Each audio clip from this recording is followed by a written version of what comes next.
welcome. Appreciate your being here today.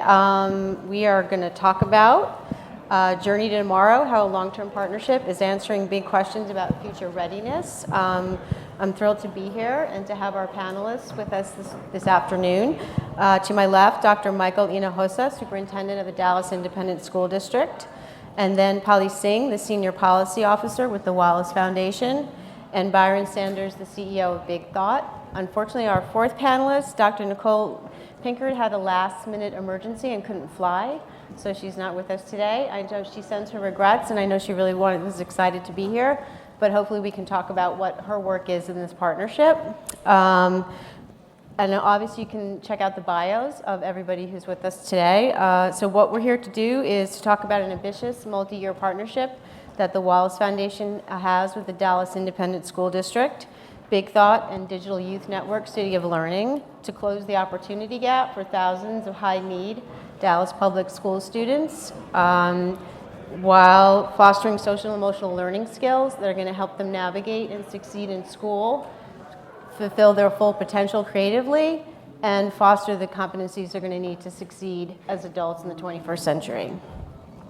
In addition to Dallas, the SEL Future Readiness Initiative is undertaken by Wallace in 5 other cities around the country: Tacoma, Boston, Palm Beach, Denver, and Tulsa. I know Wallace in his work and philanthropy tries to bring about better outcomes for the students they're supporting immediately, while also answering some bigger questions that are going to move the field forward. So Polly, I'd like to start with you by asking, what are some of those questions that you're looking to get at in this initiative?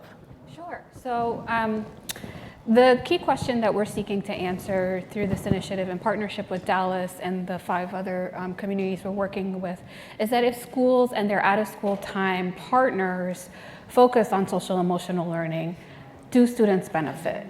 What does that look like in terms of adult practice? What does that look like in terms of setting up the systems to address those changes? And what sorts of outcomes can we expect to see over time?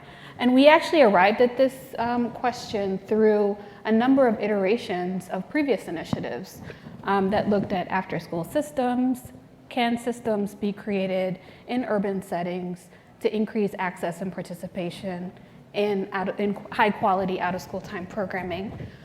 In our Arts Learning Initiative, and unfortunately Dallas has been a part of our Arts Learning Initiative and our most recent Summer Learning Initiative, where we looked at, in arts learning, can cities create systems to increase the access into arts learning programming? And most recently in our summer learning work, we focused on, can districts and out-of-school time intermediaries create summer learning programs, and what sorts of impacts can we see for student outcomes? And that's where we saw the emergent evidence of SEL, so that we can have impacts on math and reading, but SEL started to emerge through that work. We further tested that with the Chicago Consortium for School Research, Foundations for Young Adult Success. All of our work is published on our website, of course. All of our findings are published and readily available on our website, so you can access it for free, and it's readily available. But in all of this initiative and the work that I've just described, we seek benefits both for the partners that we work with, our grantees, as well as for the field larger, so that they can benefit from the learnings that we've had. Great. Well, one thing that Polly mentioned we do want to talk about, and that's the nature of these long-term partnerships, and that certainly is, as she said, the situation between Wallace and Dallas. And that did start in 2006 when the district, with the help of the Wallace Foundation, provided high-quality arts instruction district-wide for all of its students. And Dr. Hinojosa, I know you're in the unique position of looking at that perspective because you were the superintendent, I believe, from 2005 to 2011. Left, went to Cobb County, Georgia, and then returned to his hometown of Dallas in 2015. That's a pretty long marriage with you guys now that you're back. So how has that relationship changed over time? Why do you think Dallas is in a great position right now to, why are you the right place for Wallace to be making this investment? If you could talk about that a little bit. Yeah, well, Wallace has been best in class in a lot of different things. And the thing about Wallace is they're very strategic and they're very focused, and they research everything, and they bet on things that have great outcomes. And the arts sometimes in Texas, we're the godfathers of accountability. And so we threw out everything except for math and science, and then took it nationwide with No Child Left Behind, and people forgot about the arts. Yeah. In the meantime, if you believe in the whole child, you're making bad decisions for the long term based upon chasing the score. And so when Wallace came into that space, and then a lot of things people don't know about Dallas. You see the beautiful city when you fly in, but we have 155,000 students. We are the 15th largest district in America, but we're the 5th largest city district. What's the difference? Well, Miami's bigger than us, but it's Miami-Dade County. Hillsborough is bigger, but it's Tampa and Hillsborough County. Fairfax is all of suburban, Virginia. So, and 90%, we never apologize for our demography. 90% of our students are economically disadvantaged. 45% of our students are English learners. We have more English learners than El Paso has students. When you put that into that kind of context, our kids need the summer opportunities, and they need opportunities because we don't want it to be the tale of two cities. We want everyone to prosper in Dallas's prosperity. But if you don't even have those opportunities for your students, how can they live the beautiful life of the Arts District of downtown Dallas? Part of it was, quite honestly though, was brand with both of these institutions. Our brand was not very good.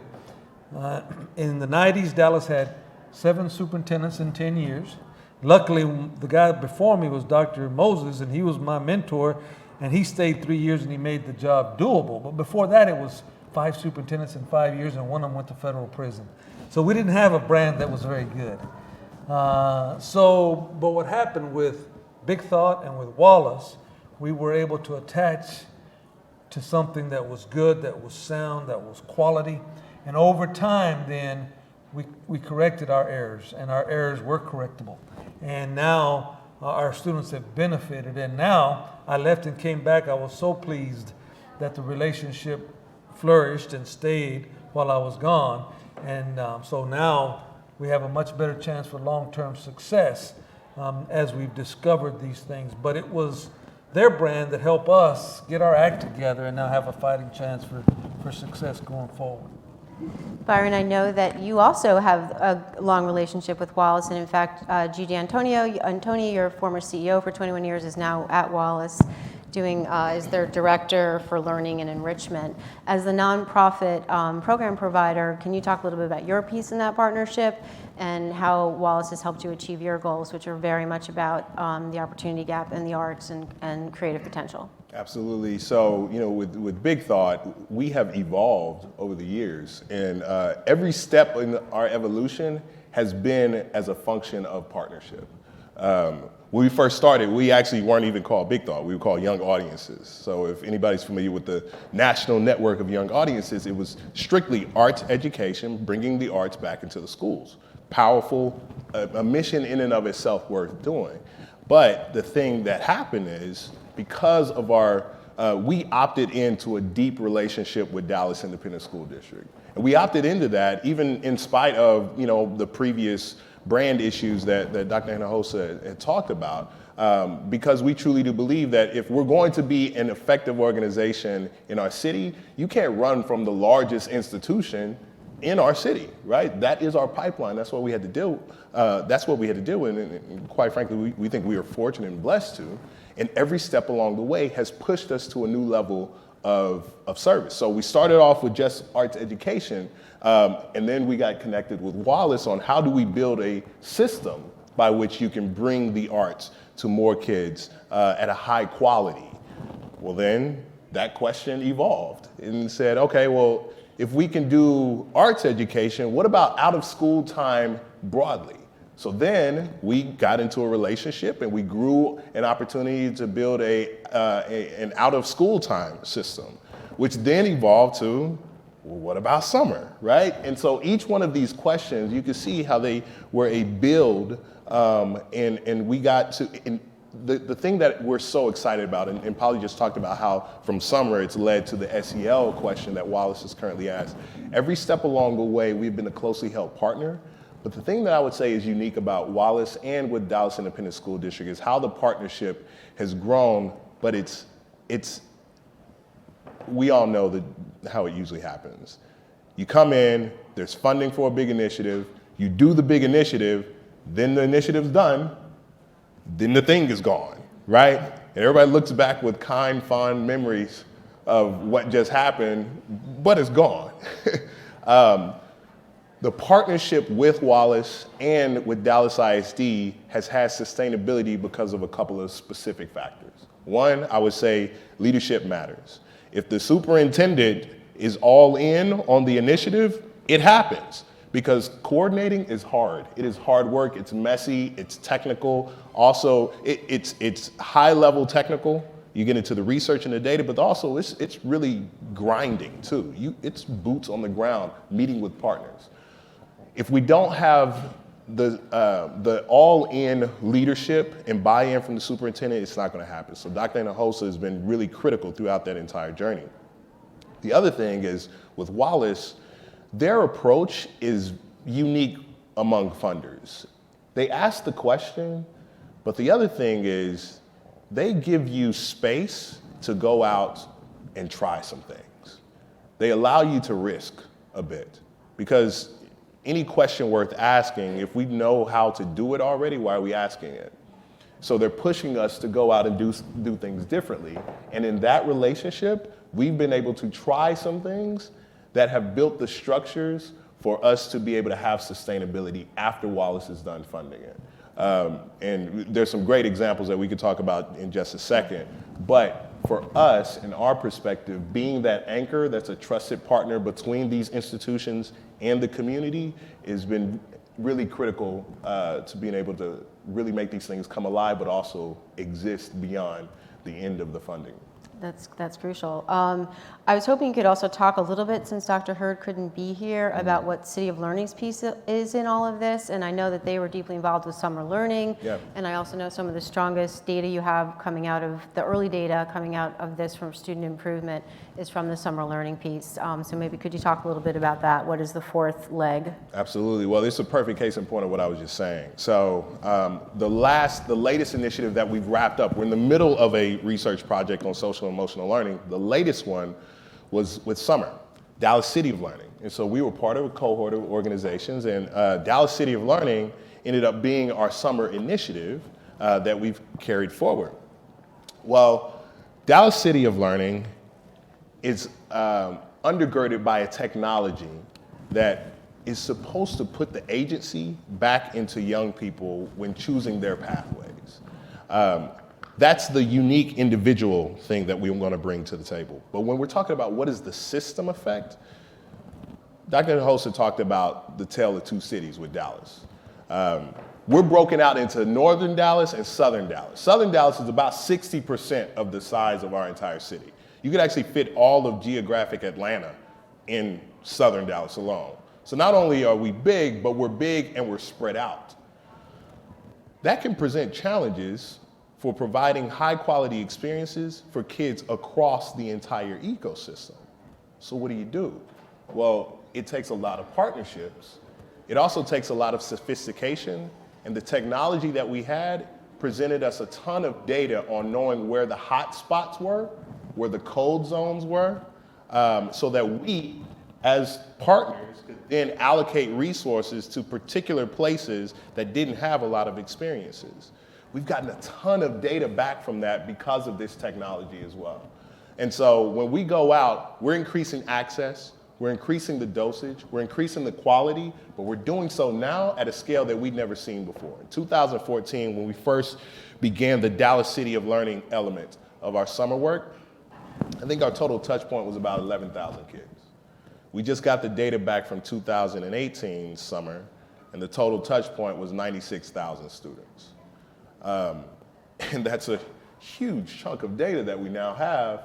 And the beautiful part about it is because we now have an infrastructure that captures enrollment, captures our partners' programs and where they are, we've been better capable of linking that experience back to what's happening in the school space. And we have some very early data. I call it early data because we have one summer, right? But 2017 showed that when we were looking at a huge chunk of, a huge sample of students in Dallas ISD, where we have student level identifiers that have been captured in out of school time settings, which in and of itself is a very difficult task, we were able to see that there was a GPA increase from the end of the previous year through Dallas City of Learning, starting in the next year's first 6 weeks. So GPA effect has been able to be attributed to hours participating in summer. And if any of you know about the summer slide, that's a significant achievement, and a significant achievement that was actually done not just with our organizations, but with 600 other partners that we were coordinating with in the city of Dallas. And it wasn't just quantity, it was quality. Yeah. Students had to earn badges to show proficiency, and so things were being stacked up. Simultaneously, we've developed a long-range facilities and technology master plan, and we're starting to roll that out. So all the work that was done in the summer can now be augmented with our year-round program during the school year. And building on Yeah. those lessons from summer, what we were able to do is create the Summer Learning Toolkit, which is hosted on our website for practitioners to use. These are tools that Dallas created, Boston, and other communities in the initiative created and use on an ongoing basis throughout the initiative. Now they're readily available on our website. There's guidance provided there. It's called summerlearningtoolkit.org. And it's just there available for free so that you can draw down and use them. That's terrific. You mentioned the challenge of being able to follow these kids. So you're following them from in-school enrichment, right, out of school time programming, and then summer learning, and you're being able to see how that kid is doing, right, how that student is doing. How has that been able to? You've been able to refine some of the stuff that you're offering, or how you're approaching it based on that information? No, it's a really good point. It does allow us to be more targeted because the research partner in this is SMU Center on Research and Evaluation. They've come in, they brought their big data capability and added it to this system in some of the later years, and it's the thing that's given us the sophistication. What we now have, though, is the promise of being able to connect these contiguous experiences, because at the end of the day, it's one kid, right? We break it down into this is after school, this is daytime, this is summer, this is weekend, but it's one contiguous experience. And as you've seen in a number of the conversations that have been going on over the course of the conference, if you're talking about 21st century ready, it's much more than just transcript. And so how do you make sure that we're connecting the dots? Now we have an infrastructure that allows us to amplify and bring out of school time experiences tied to the things that are happening in the classroom. And particularly, we've been able to layer this onto other systems that are working really well in Dallas right now, like Dallas County Promise. Dallas County Promise is one of the most powerful systems, and Dr. Hinojosa, if you want to talk a little bit about Dallas County Promise, we can talk about how we are using the system to even uplift that.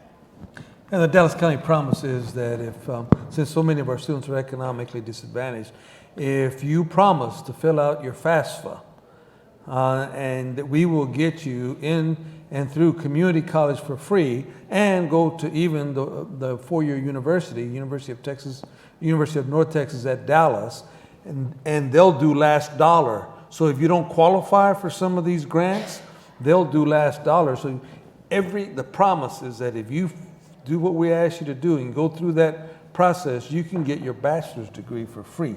Every student in Dallas County, and that's the opportunity. And we paired that with our P-TECH program, where in every high school in Dallas, you can get your associate's degree for free before you graduate from high school, and you're paired with American Airlines, you're paired with AT&T, you're paired with Accenture, you're paired with Microsoft as part of your P-TECH program.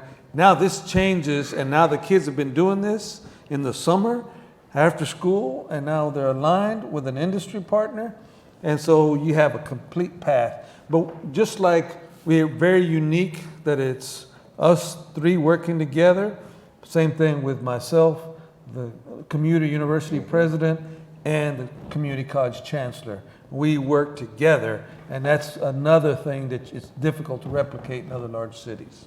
And what we are now doing is we're using the system that was built with the Wallace Partnership and with Dallas ISD to accomplish one of the other objectives in this really important new system, relatively, because this is the second year of Dallas County Promise Yes. in operation.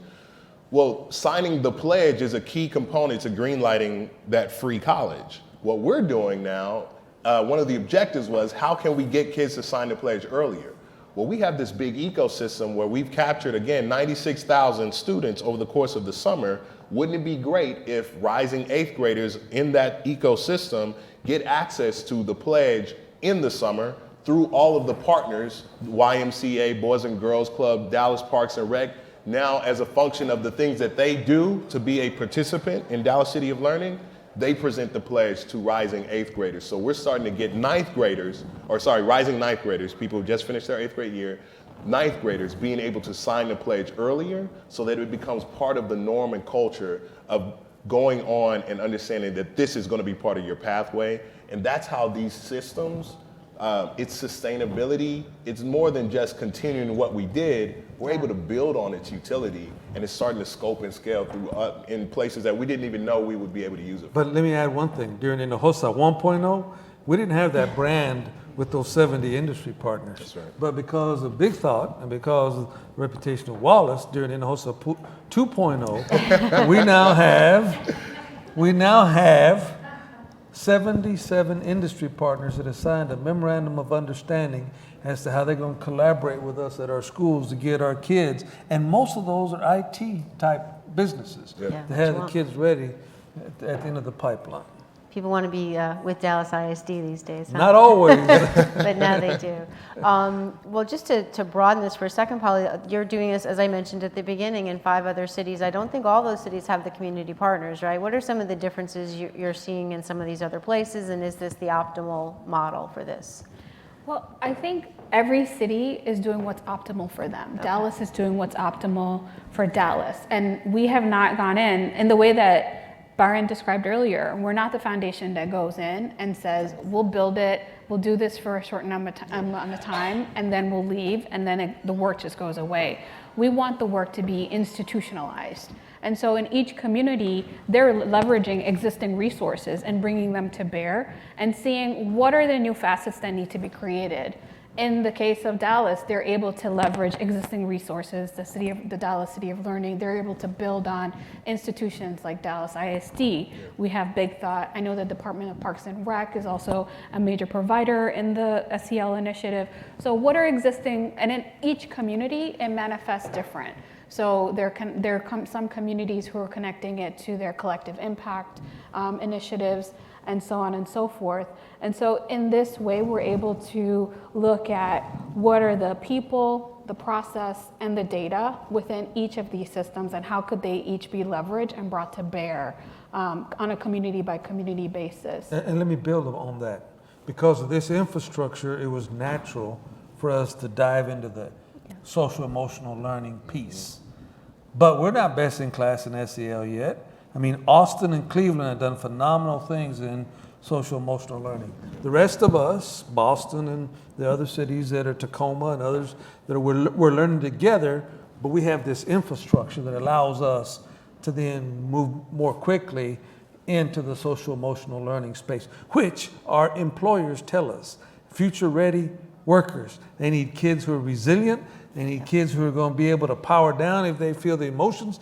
They need people that can get along with other people on the job. Those are the kind of skills that we're all learning together. And one thing, I make mistakes at full speed, and I want to go faster. But sometimes you have to have the data before. Yes. The smart people tell me, you want me to tell you where you make the mistake before you make it or after you make it? I don't care, just tell me, but we're moving. So it's good to have smart people temper you when you go out crazy. Well, I did want to talk a little bit about SEL, and I was looking at your plan. I know you talked a little bit about Dallas, but I just want to give some people some more background. So the poverty gap in Dallas is one of the largest and fastest growing in nations for cities over 1 million. In 2014, 125,000 children in Dallas were living in poverty, and 50,000 were living in extreme poverty. Children raised in poverty live with toxic levels of stress and on a daily basis are faced with overwhelming challenges that affluent children never have to confront. Their brains have adapted to suboptimal conditions in ways that undermine good school performance. Adults working with youth dealing with effects of toxic stress are also experiencing stress of their own that can negatively impact the culture and climate of the school or classroom and perpetuate the youth's barrier to learning. So how do you see your SEL plan, which I think you want to have district-wide every grade level by 2025? Correct. How I do want you- it sooner than that, but Well, they're that's telling that me I gotta Russian, wait till right? that 2025. you just talked about. How do you see it addressing those conditions, and how is, again, your partnership with Wallace helping you hit that goal?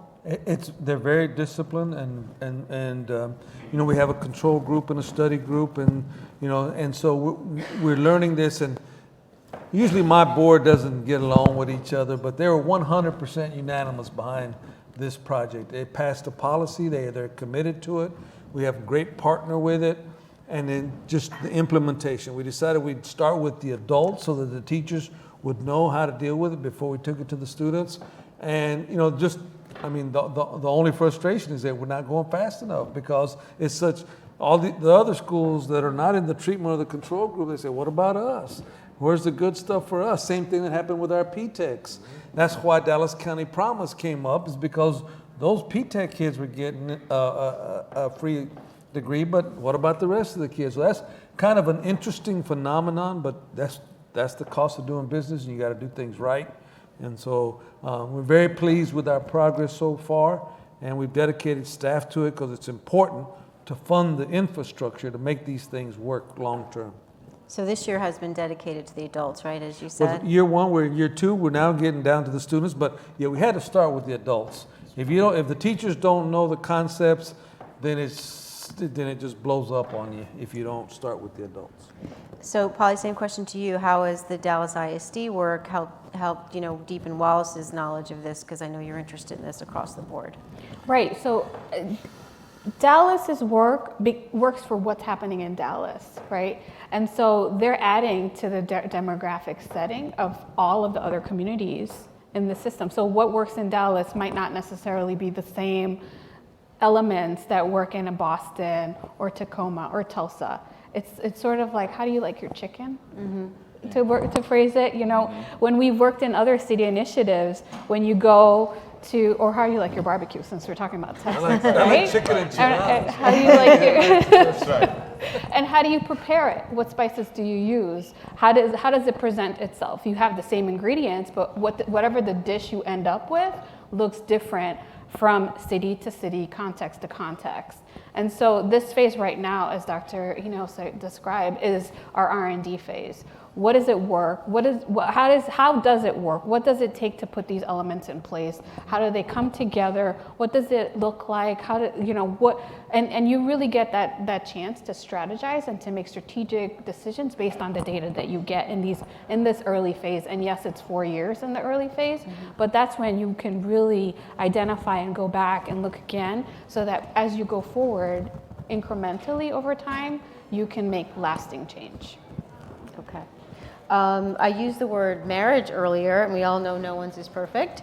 So I know you all enjoy collaborating and you respect each other's roles, but there has to be points of conflict and conflicting demands and interests. What are some of those pain points in a partnership, and how do you get past them? Well, they're always important. We've been very lucky that there has not been a big churn in leadership.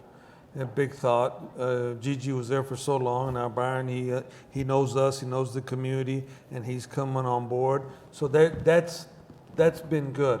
What you worry about when you get a long-term partner is, what's going to happen when the CEO changes. Yeah. Just like our partnership with us at Community College in the 4-year. What happens when the CEO changes? Same thing with Wallace. They're steady. They're strong. They've been doing it. If we have a disagreement, we have such a healthy working relationship, we just go have a conversation. And, my team works with Big Thought's team at the mid-management level and at the other parts on a regular basis. They co-create, they co-present, and they work out the problem so it doesn't end up on my desk. A good way to get along with me is don't let your stuff end up on my desk. So they handle all the stuff before it gets to me so that I don't have to get involved. And but we have that healthy of a relationship and respect. But that's not perfect. There are some disagreements. Just like, if we're going to do something at scale, it can become a strategic initiative. But then there is no option. You got to do it at scale. So sometimes you have to just back off a little bit and say, okay, let's make the best of the situation that we have. But there's fussing and discussing behind the scenes. But when we get to those big, beautiful funders in Dallas, they think we always just sing Kumbaya. We sing that together. And another key partner, though, that hasn't been mentioned is the city of Dallas. And the mayor and the city council and the arts department and all of those people in the city we meet with the city manager and his senior staff on a regular basis, and we work all these things out behind the scenes. And so it doesn't get to the elected officials. But you got to have a healthy respect for each other to be able to work that way. And I would say that one of the biggest challenges that we run into oftentimes is just making sure that, we do a ton of work together as systems partners, but none of this gets done without partnerships, right? And so our partners oftentimes go into the community. How do we make sure that the community understands what we're working on? And how do they feel like a vested partner in this work as well? Sometimes that's a challenge, right? Because you have your template, you have your model, and then you get out there and it's time to translate. And sometimes that is difficult, because what if you're in a community that doesn't necessarily align exactly with your research question or your timeline? How do you do that? Exactly. Well, what you do is you bring them in early and you talk to them often. We do a lot of our work. A great example of that work happening in Dallas City of Learning, we have convenings with our partners. We actually do a professional development called the KICS Conference, which is all about making sure we get our partners in a room together so that they're cross-pollinating, connecting the dots, and working together in those spaces. And I'll tell you, Wallace is great about getting district and intermediary organization together in very intentional and strategic spaces, often multiple times. And so Dr. Hinojosa just he flew here from a Wallace convening of superintendents. In New York, right? New York City. In New York My City, hometown. right? So, it's transcontinental. Like we do all of this work consistently and often in order to get past those barriers and those hiccups that might show up. Because they do, we need to be vigilant so that we can take care of them as they show up. And if we have a nonprofit who's not stepping up Yeah. or not delivering, it doesn't matter whether we talk to them or you talk to them, but we got to talk to them, and Yeah. we got to figure out how to get that corrected to be able to move forward. And you have hundreds, right? You have, Yes. you have like Just 600. a couple. No, but that's what makes it beautiful. We've got so many people to buy into these things. Think about how difficult that is. Like I said, y'all, Dallas is huge. And when you're talking about North Dallas, it almost looks like a different world from, the Vickery Meadow community versus the Pleasant Grove community. But for everybody to be rowing in the same direction, that takes a lot of effort. And it speaks to, I think, the quality of the Wallace name, but also, I think, the quality of the process that we have to go through for the community engagement. Great. Yeah. I think it's all of the things that you just heard, but I think the crux of it is what better way do we get to teach kids than to model it, right? Model what collaboration looks like, model what team building, being in a team, being a member of a team, and fully being at the table, having your voice heard and represented, instilling agency in young people. I think that's ultimately where, when we collaborate and do it well, that's what we're modeling for the young people, and that's where we want to go. Absolutely. So I want to talk a little bit about what the kids actually do. And if I were a kid growing up in Southern Dallas right now, which is the part of the city, Byron, where you grew up and which you... Me too. You too? Yep. Byron described it as an experienced desert.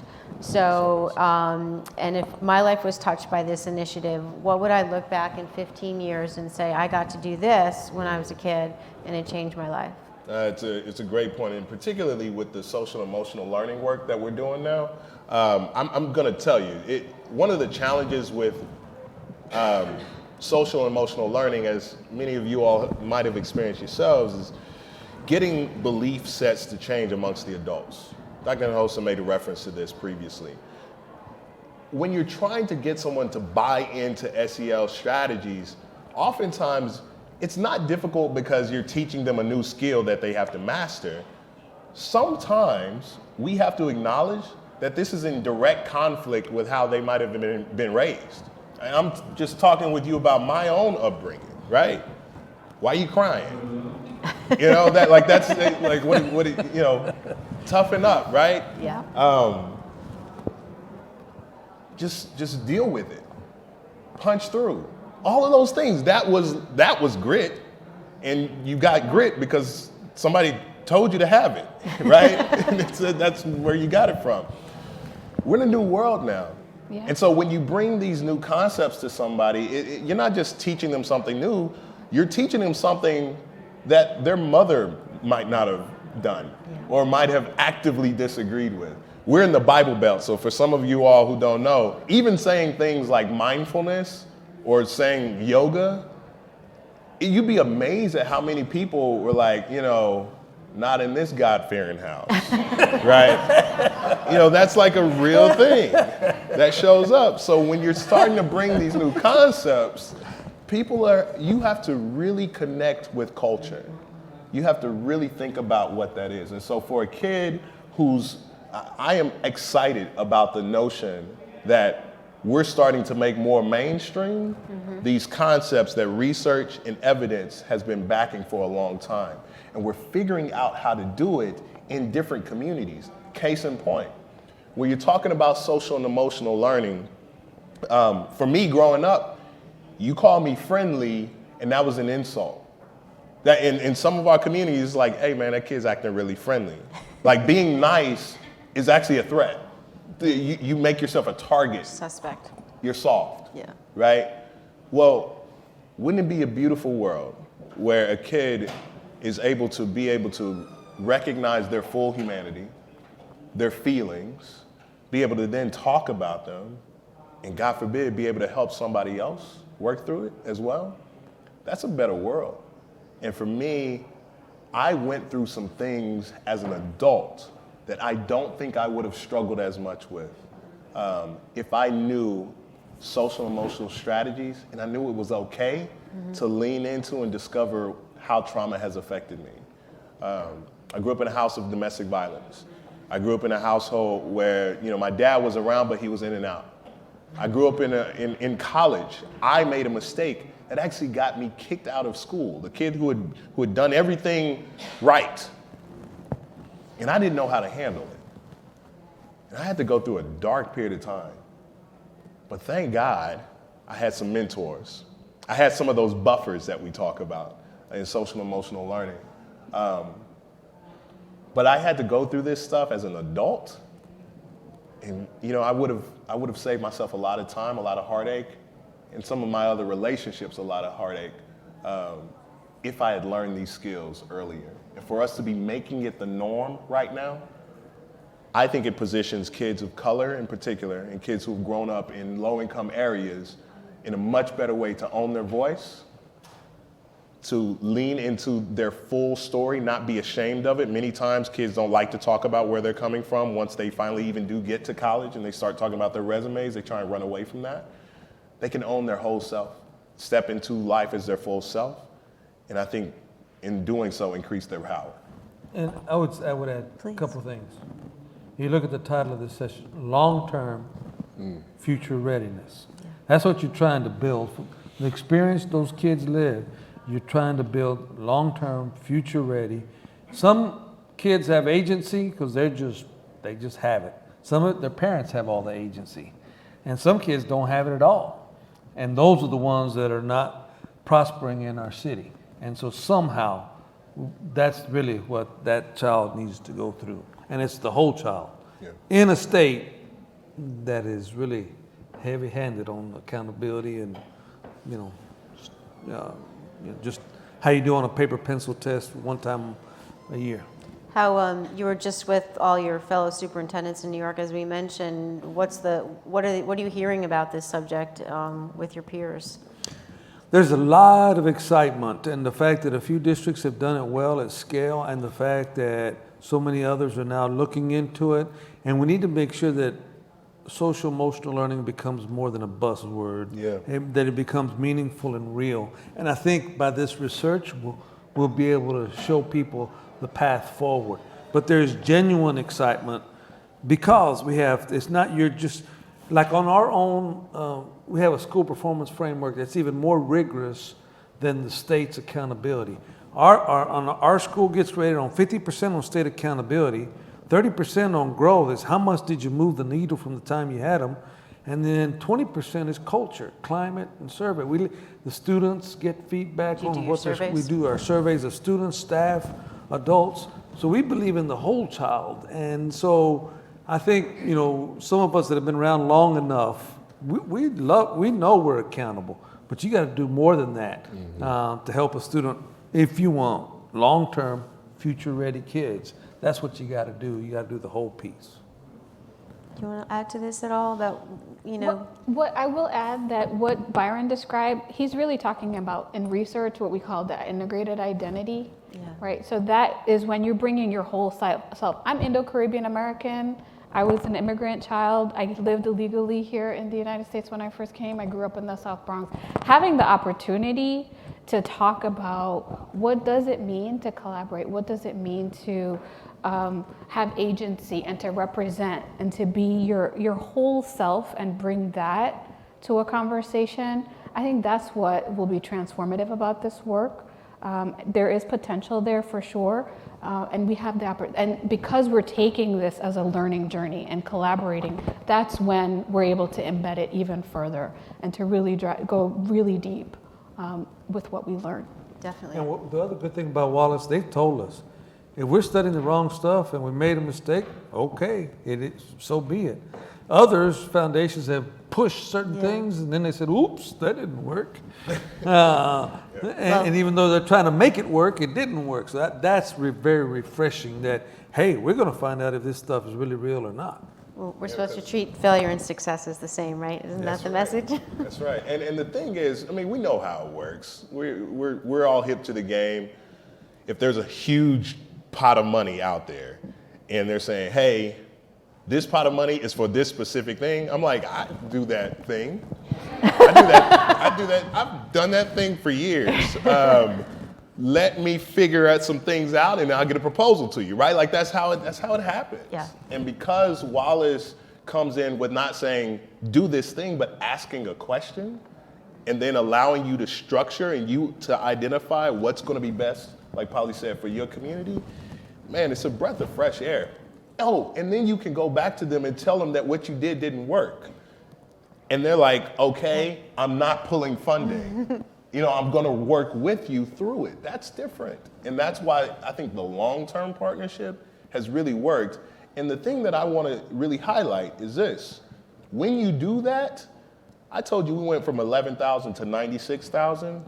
The largest growth that we saw was actually after they were funding us. They were done funding us when we were able to really capitalize and take that system, that summer system to the next level. But it's because of all the work that was done, building the infrastructure, testing stuff that didn't work, and really figuring it out. And I mean, again, that's just a credit to their approach, which is why we love working with them. When we talk about future readiness and SEL, I think a lot of people are talking about work readiness and issues of that, but the other piece to this is really a creativity piece. Yeah. And we're talking about kids not just being able to succeed in school, but also sort of tap into their fullest potential as creative beings. That's what it started with, an arts component, and now it's spread and it's gone beyond that. So can we talk a little bit about that? So, that's when I was thinking about, well, this kid, I remember when I was 12, I got to be in a play, or I got to, to tap into that, and that can definitely change your life. I think I would like, when I came back, one of the other things that very seldom is mentioned, when I met with the board and we planned what we were going to do the next few years, one of our goals was that we wanted every student to be involved in an extracurricular activity. We didn't care if it was chess, we didn't care if it was choir, we didn't care if it was football, and the most amazing thing that has come from that is now we have 300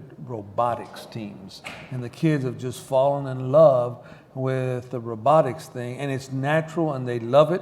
And part of that is, and that's what, That's where we started this journey with, Yeah. with Full circle. this. It's been amazing how it's now coming. Now we've got momentum, and you learn how to be creative when you're involved in the great STEM programs, and it's not just sit and get. And so I think that's been very powerful. Even from our early part of our marriage in 06, when we started with the arts partners, and we've just taken this over. Look how long, 06, you know, my mustache was all black. Ancient history. To illustrate the point that we're talking about, one of my good friends, Lisa Apterton, she's a CEO and president CEO of Textron Systems, Bell Helicopters, Cessna, right? So they're a multinational organization, does a lot of really big work for the Defense Department, all that jazz. Well, they were trying to get their mechanical engineers to redesign the cockpit for a helicopter. And they needed to deliver, and they needed to take it up a notch. They went through multiple iterations, and all they kept getting to were tweaks. They kept getting to tweaks, and it wasn't enough. So what did they do? They went out, and they kept their mechanical engineers, but they went out and hired a bunch of video gamers, video game design. They also brought in some graphic artists and creative designers, basically ideators, and then they put them together. They worked in a fraction of the time.